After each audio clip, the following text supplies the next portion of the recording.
This is the AppleVis Extra.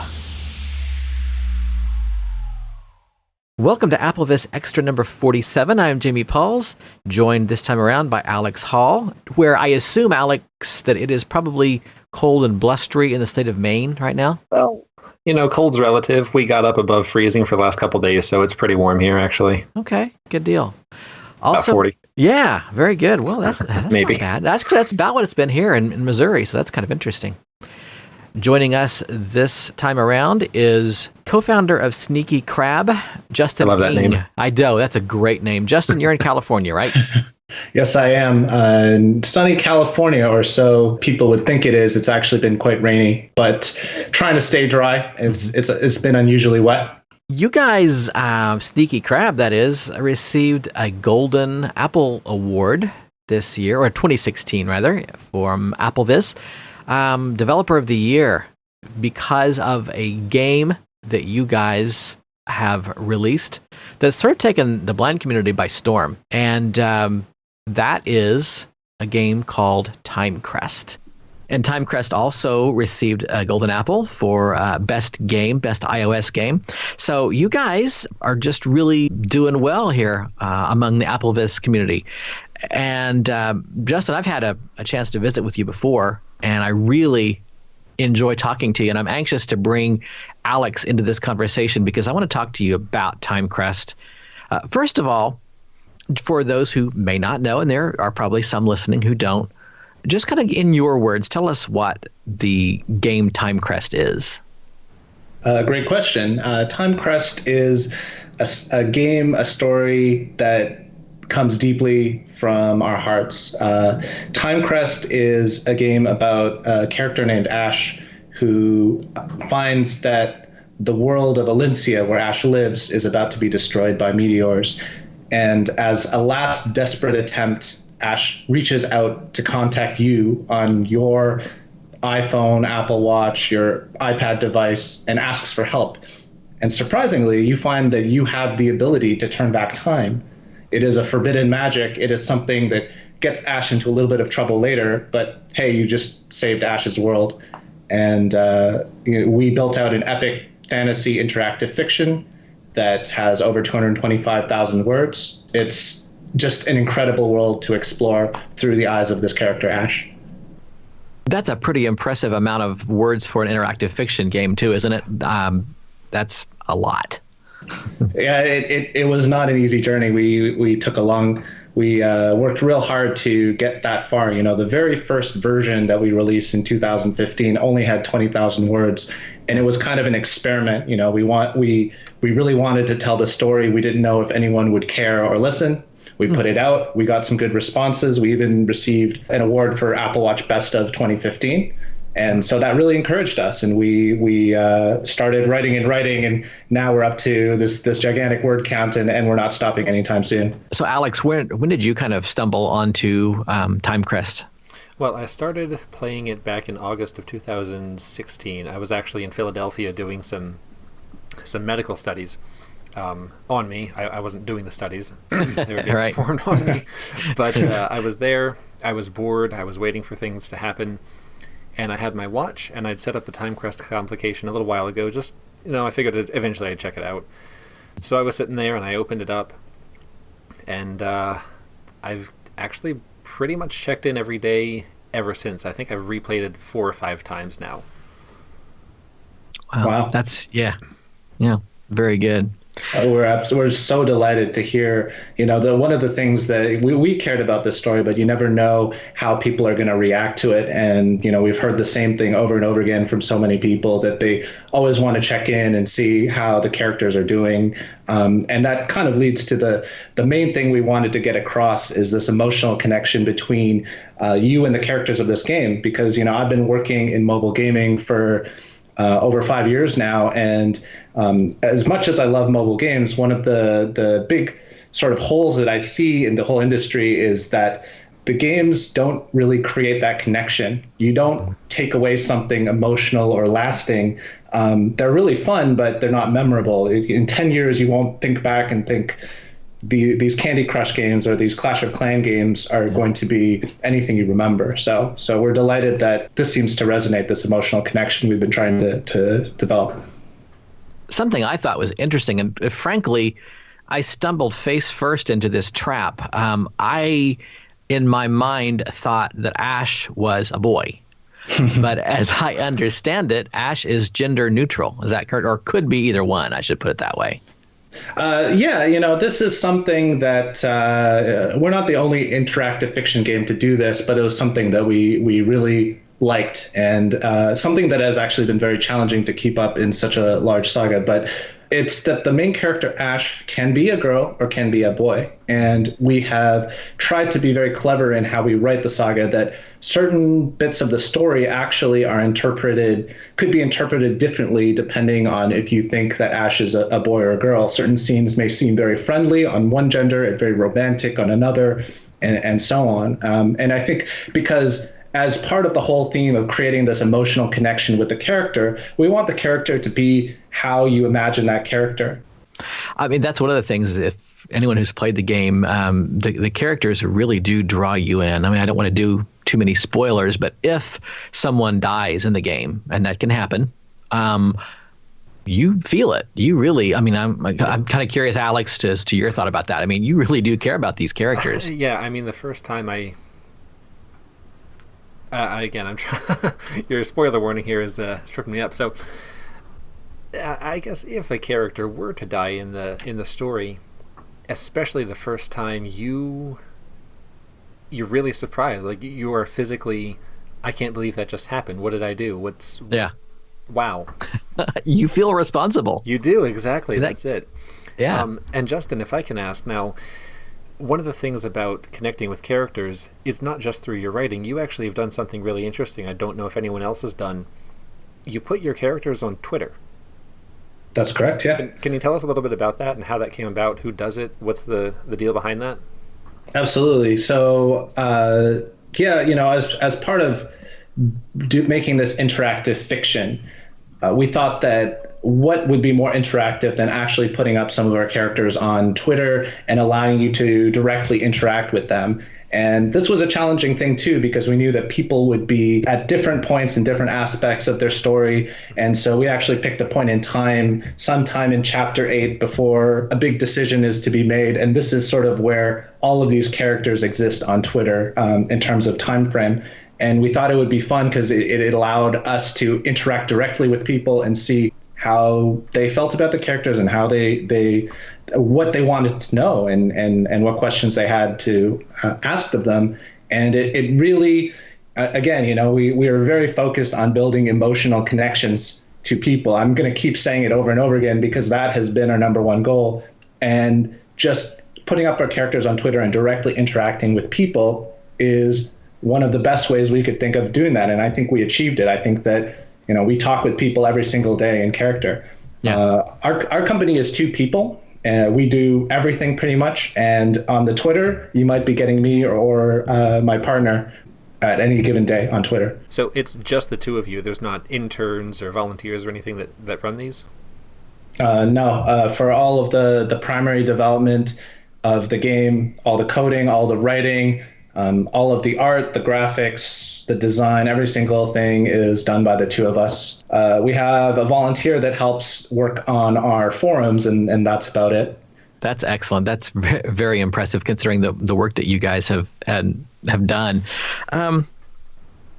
So let's turn for a little bit, and then we'll come back to the game itself. But let's talk a little bit about accessibility. You, as I understand it, received a letter from an AppleVis community member who said, hey, this is a great game, but there are some things that you could maybe do to make it more accessible to blind people. Tell us about that a little bit.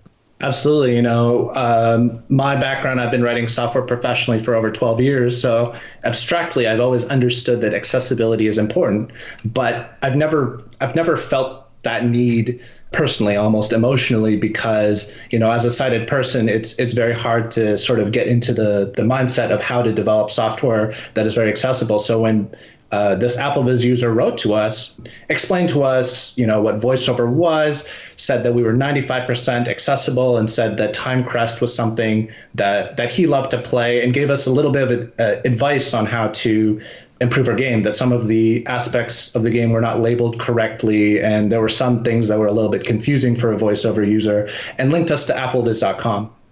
So when we received this email, personally, I was first, it was a mix of emotions. At first, I was happy that we were accessible, but then I was absolutely embarrassed that we didn't even think of accessibility in the design process. So as soon as I received that email, we decided immediately we were going to rectify this. At that moment, accessibility became a #1 priority for our application, for our game. And so I immediately wrote a post on AppleVis asking for feedback, and interacted with the community and tried to understand what the experience was for those people. But that wasn't enough. I wanted to reduce as much of my cited bias in the design as possible. And so I actually turned on screen curtain, which basically meant that I was using my phone blind. And for a period of about 6 weeks, I tried to use my phone as much as possible with screen curtain on to try to understand how Apple had designed VoiceOver, how, what the standards were in different applications, and how things were labeled, how everything worked essentially. I learned that there were a lot of things I was frustrated in with Timecrest, and eventually started developing a feature set, some of the things like the pronunciation mode, the descriptive map, the text indicators, the sound effects for the VoiceOver cursor, the descriptive help, different UI flows. All of these things came about, and I tried to interact with AppleVis throughout the whole process. I was describing the features that I was thinking of, because at the end of the day, there's no way that I could become an expert on using these technologies like VoiceOver in such a short amount of time. So it was very important to me that I always got feedback on every step of the way. It occurs to me as you just literally went through about 4 or 5 features. We could turn this into a 2-hour interview, which we won't. But we could talk about, there's so much in that game. The sound effects being when a new message comes in, you hear a sound. When you've reached the end of a group of messages, you hear a different sound. When it's time for you to respond, you hear yet a third sound. And that's just the pronunciation mode being, if you would like to know the correct way to say the names of the people and the places in this world of Ash, VoiceOver will pronounce it correctly if you turn on this pronunciation mode. You've gone so far and above and beyond what a lot of developers have done that I don't even really quite know how to articulate it, except thank you. Definitely second. Well, I really appreciate that, but all I can say is that all you need to do is step in another person's shoes. As soon as I turned screen curtain on and experienced the game and pretty much all the rest of the apps on my phone through that perspective, all of these features became obvious to us. That it's the same mentality I have when I'm developing the UI flow for a sighted user, that until all of my annoyances are gone, essentially, I'm going to keep developing features and changing how the flows of everything works. And if there's any key pieces of information missing, I'm going to be working on those things. So it's the exact same approach. And it's been great that I could actually take the right perspective to design these things. So Justin, I'm really curious, as you were designing all the accessibility specific features and adjusting everything to make it work really well with VoiceOver, did you run into anything where you said, oh wait, now this doesn't work quite as well for sighted users, or I want to put this new thing in, but I can't because I've already added this accessibility thing and it's going to cause a problem? Anything like that? Yeah, so there were a lot of challenges or differences as we were trying to think of things for VoiceOver for both sighted and blind users, because one of the challenges is that ideally you want to have sort of one UI flow and one design that works well in all cases, but we learned pretty quickly that not everything should be the same. For example, a lot of UI for sighted people rely on visual cues. For example, we use different colors to indicate when Kronos is speaking as opposed to when Ash is speaking. Mm-hmm. But obviously this is something that is not a fantastic indicator if you are blind, right? Right. So it's something where we probably would have designed that a bit differently if we had done it from the ground up. We wouldn't use colors in order to indicate certain things. So right now we have the voiceover text just read that the following is blue text, or the following is written in a red handwritten text, for example. But for me, this is a concession, a flaw in the design that we may not have done originally, for example. Wow, that's interesting, because that that never occurred to me because a lot of times, I was going to say, and Alex will know what I'm talking about, a lot of times when you're interacting with an app, you kind of realize, wow, that sort of works, but it sure would be nice if. But no, I'd never even considered that was anything that you would have thought was less than optimal. So that's interesting to hear you say that. Absolutely. I can give you another prime example, which is that in the UI for sighted users, when you select, let's say, a row in the pouch or the merchant, we actually pop up a little UI at the bottom of the screen that kind of gets out of the way but indicates a description and several actions, like you can drink this aura potion. And that works very well for sighted users. But what we found was that when you're in VoiceOver, you want sort of the information and the actions to be near the VoiceOver cursor. Mm-hmm. It's just a little bit jarring when things are appearing in a random place on the screen. It's not clear that that that's where you need to go. And so, in fact, for that specific example, the UI has completely different flows. If VoiceOver is off, it will display that UI at the bottom of the screen. And if VoiceOver is on, then it will actually directly pop up the detail UI, which you can then perform the action from within. It's just a more natural flow when using VoiceOver. So what are your thoughts as a developer about VoiceOver? I mean, is it easy to work with? Are there things that you would like to see that you would be able to do that you can't do? How do you think Apple's done on their screen reader? I believe that there's a lot from Apple that we should celebrate. But that said, there are definitely drawbacks, things that I wish that VoiceOver could do. And fundamentally, I believe that VoiceOver's technology is a very passive one. I think that Apple's ideology or their point of view is that there's a static screen, and VoiceOver is something where the user moves around a cursor with either their finger or a keyboard and everything gets read. But the problem with this ideology is it tends to work best for very static UIs, things where nothing changes over time or nothing animates. But changing or animating UI is needed for sighted users because it gives a sense of place or physicality for the relationships between UI elements for those people. And even aside from that, a game like Timecrest, which doesn't need animation for sighted people as much, the point is that a game is very dynamic. Things are always changing. The screen is constantly changing. Ash is sending you a new message. You take damage, and different aspects of the UI are updated to indicate how much aura you have, and so on. And so I don't know how nitty-gritty you want to get into it, but basically all these dynamic scenarios don't work very well in VoiceOver.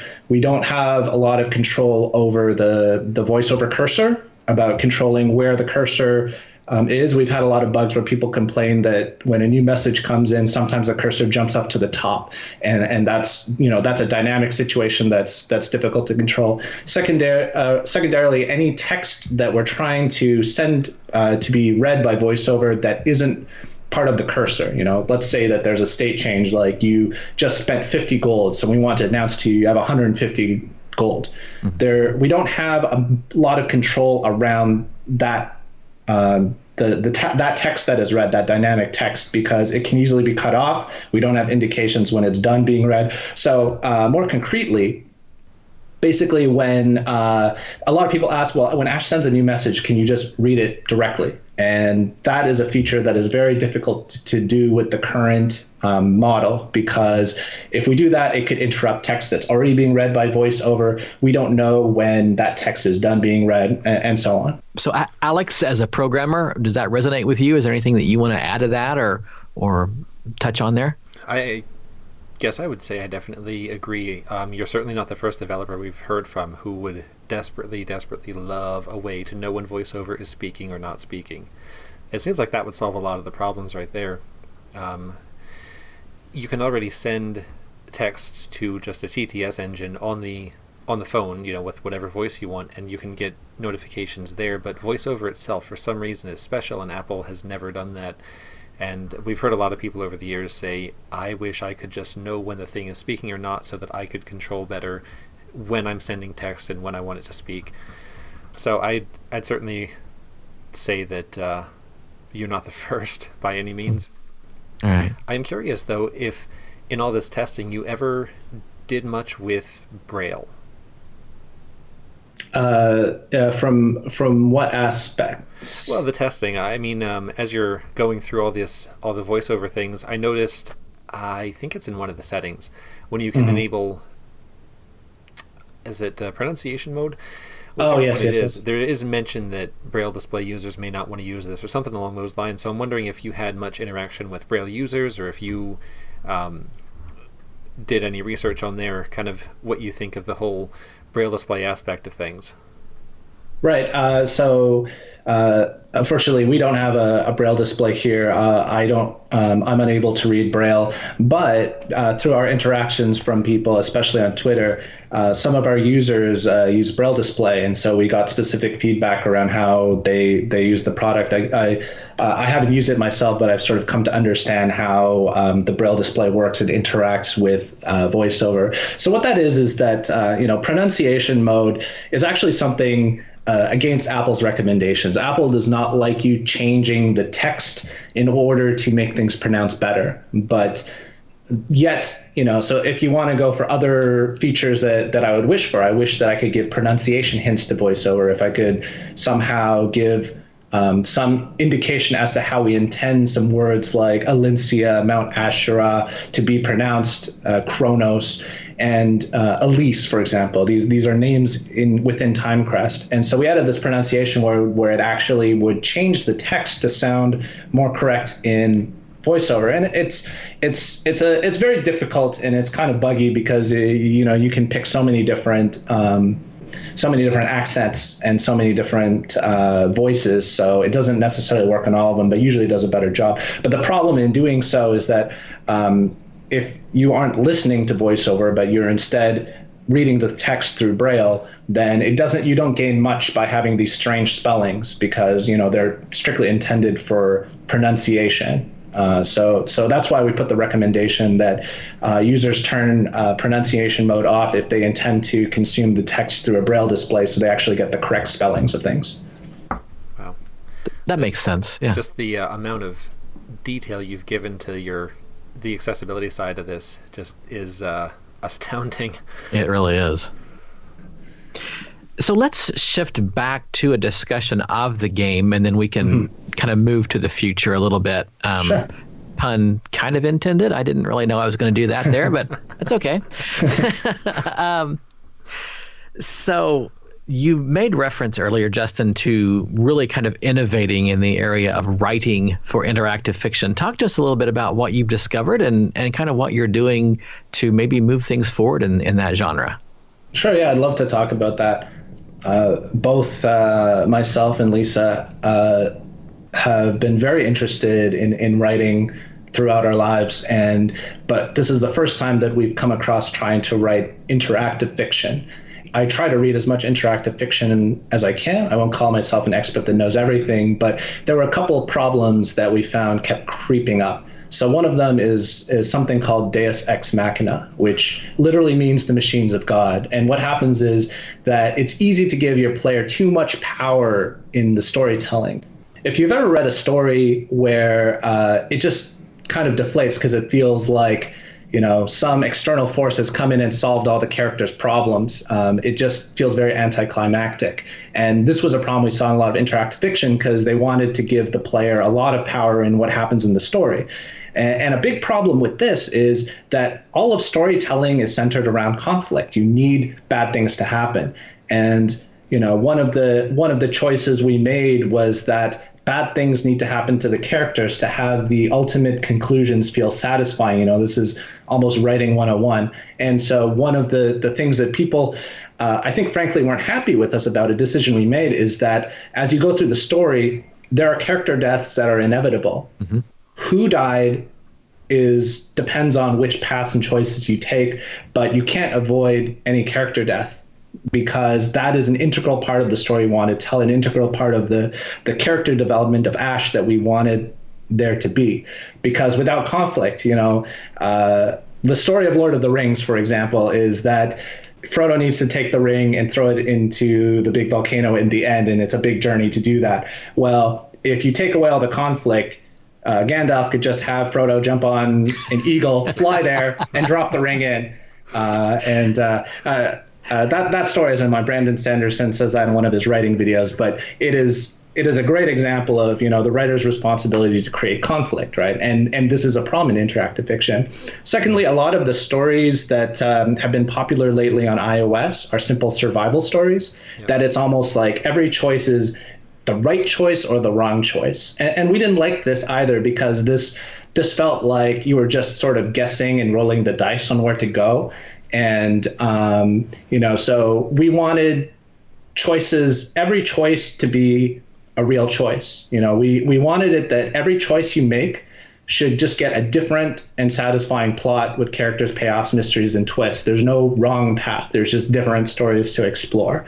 Right. So these are sort of the two main things. And then finally, going back to the thing that I've always said, that character relationships matter, that we want you to feel things for these characters, and that character development is very, very important, and is sort of more important, in fact, than the plot or anything else.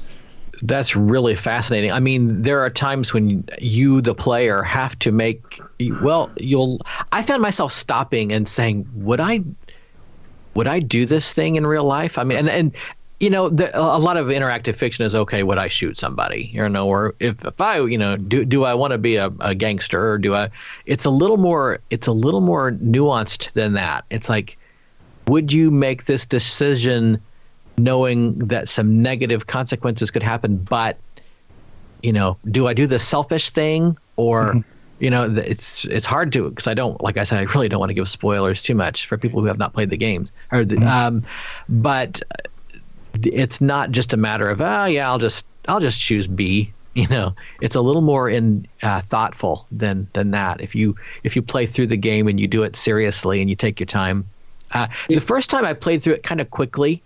Mm-hmm. The second time, I really slowed down, and it's amazing how much different the experience is when you take the time to play. Yeah, we put a lot into it. That this is a game that is meant to played many times over and over again, because we put a lot of detail, and sometimes a question or a mystery is put into one path that you have to play through and visit the other path in order to experience. And one of the ways that we made the choices, we wanted the choices to be hard, but we didn't want any choice to be wrong. And part of the way we did that is that we put a lot of gray area in it, that we did not want to have characters that were strictly good or strictly evil, that we developed our characters to the point where even the most evil of our characters, if we told the story from their point of view, we hope that you would be rooting for them, if that makes sense. That in a sense, every character is the hero of their own world. We just happen to be watching from Ash's point of view. So, that creates villains, and that creates friends, and that creates conflict. But you can see that, we think life is complicated, and we think one of the things that makes us resonate is that we have put sort of that complexity of life into this simple story. I never really thought about it as I was playing it, but thinking back to the few times I have, you're exactly right. It's not just a survival yes/no binary choice thing. It's like you're watching actual characters, actual people living actual lives. Exactly as you said. You can think that someone is horribly bad because they did this thing, but then, no, they did this other thing and now they're not bad. And it's a lot more real than a lot of the interactive fiction or even the regular fiction you might find. And the fact that it's interactive and that it's so realistic and so close to how actual people live actual lives really makes it a lot more engaging. And it never struck me before exactly why this is such an engrossing game, but I think that's a lot of it, is just the realism and the similarity to how true people would actually find themselves experiencing similar events if they were to happen to them. No one's good, no one's bad. Everyone's just trying to do the best they can with what they see as the right and the wrong ways to go. That's, from the writer's point of view, that's exactly what I want to hear, that you didn't even notice that, because the writer never wants you to see the man behind the curtain, essentially. Right. We're hoping that, we put a lot of thought into the plot and the structure and everything, all the writer things, I'll call them. But if we've done a good job on it, we shouldn't be hitting you over the head with them. You should just be enjoying the story for what it is. Exactly. Well, and I find it interesting. I don't know that I know I've never seen this in any other interactive fiction that I've played, is that Ash doesn't always take your advice, which is really kind of frustrating sometimes. You asked me to do what I thought you should do, and I told you, and no, you're not going to do that. Yeah, and that is actually something we did very purposefully. We didn't want to frustrate the players, so we tried not to do that too much, but it was important that we established that Ash will not always do what you say, because Ash is a person. Ash is a real character. You are not Ash. You are talking to Ash. You are interacting with Ash. But sometimes what you want and what Ash wants are different. And these are the things I think required to also make that emotional connection. If this person feels like an empty shell that is actually just you, then you won't feel connected to Ash. So Justin, I'm wondering, you've talked a lot about all of this from a programming standpoint. You're a game developer and all this, and then you've talked a lot about it as a writer. What are you? Are you kind of both nowadays? Where did you start writing and programming, and kind of what's the deal with mixing the two together like this? That's a great question. By trade, I have been a programmer, a computer engineer for a long time. As I said before, I've worked at Google. I've worked at Microsoft on Xbox Live and Zune. I worked at Storm 8, which is a mobile gaming company, and I was a programmer for all of that time. But I've always been interested in story, from all the way back to when I played games like Final Fantasy, which were these big JRPGs with long involved stories. And I've always wanted to write stories. I was in the drama club in high school, and I directed plays. And I've always been trying to write little screenplays and so on. And my co-founder, Lisa, has always been a writer. She has been working on the great unpublished American novel. And, we thought that when we founded this company, this would be a great time to put all of our experience in game design and programming. She's she used to be a game director. So she's very experienced with making mobile games, and we're both writers. So it just made sense that Timecrest would be the thing that we would collaborate on in order to make this. Well, right now the game is in 2 sections, right? Okay. And I understand from what you've said earlier, or to me in the past, there are more installments coming, right? Yes, there are. We have released Timecrest 1, Faded Connections, and we have released Timecrest 2, The Door. Those are all within the same app. And most recently, we released The Memory Oracle, which is a collection of short stories that really fill you in on the answers to a lot of the questions we raised about some of our favorite characters. It's 25,000 more words, sort of revealing plots and details about them. So what's next? Well, I can exclusively reveal to you the name of the next part of Timecrest, and what people sort of on the Twitter sphere have been calling Timecrest 3, we call it Luther Timecrest. And the next few chapters that we will release will be very focused on Kronos and his storyline. And by the end of this part of the saga, you'll learn a lot about who Kronos is and what his motivations are as a very, very important character in this story. We don't have a release date yet. We're working hard on it, but we're very, very excited to tell more about the story of Luther Timecrest. That is exciting for all of us who are avid Timecrest fans. That's very good.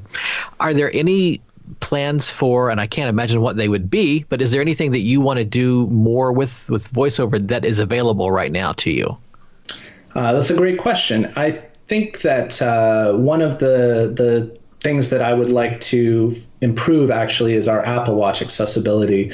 When we undertook the voiceover update and all of those features that we added, we focused on iOS, on iPhone, iPad, because we found that most voiceover users were there, and there were far less on the Apple Watch side. But one of the things I would like to do is do a pass on Apple Watch as well, because I know that we're missing some of the labels, and some of the things don't work quite as well on the Apple Watch. And I wanted to take some time to explore how we can improve our Apple Watch accessibility.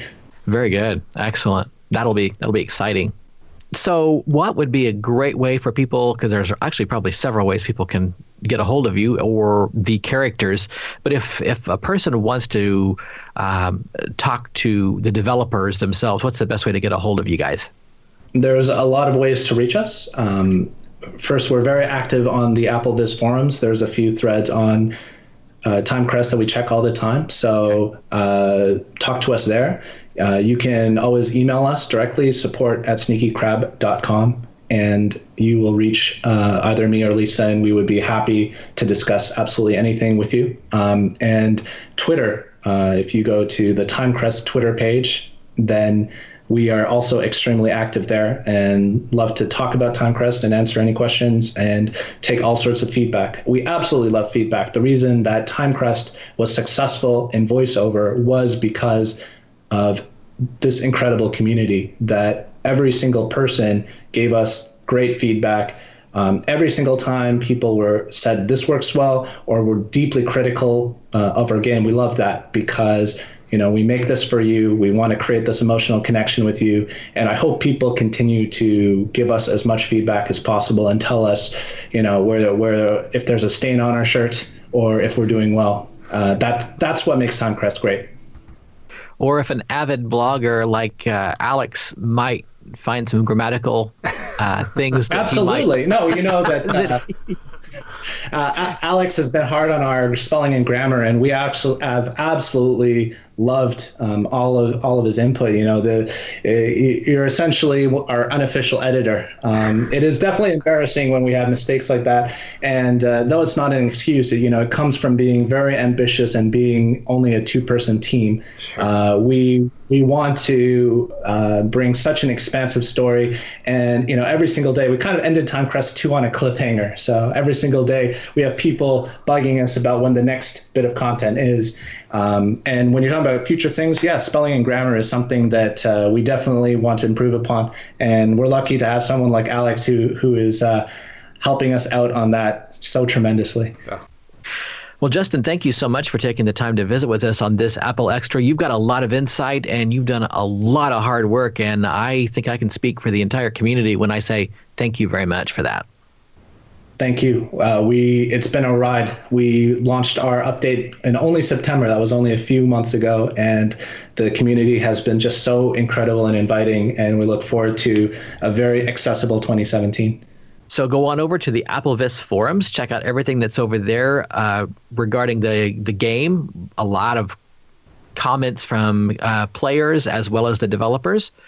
You can certainly find me on Twitter. Twitter.com/Jamie Pauls, JamiePauls. Alex, what's the best way to get a hold of you? Twitter as well, probably. I'm MEHGCAP. That's M as in Mike, just in case my mic isn't working great. Oh, Mike, I didn't even plan that. I'm funny. Nice. I know it. Yes, I had to look that up earlier today. That's not one of those easy Twitter handles, man. Just saying. No, I've had that forever, and I want to change it, but I don't have anything better, and everyone knows it now, so I'm kind of stuck with this horrible word for any screen reader to pronounce and for anyone to remember. But for those who do remember it, I can't change it on them, so I'm sort of between a rock and a hard place.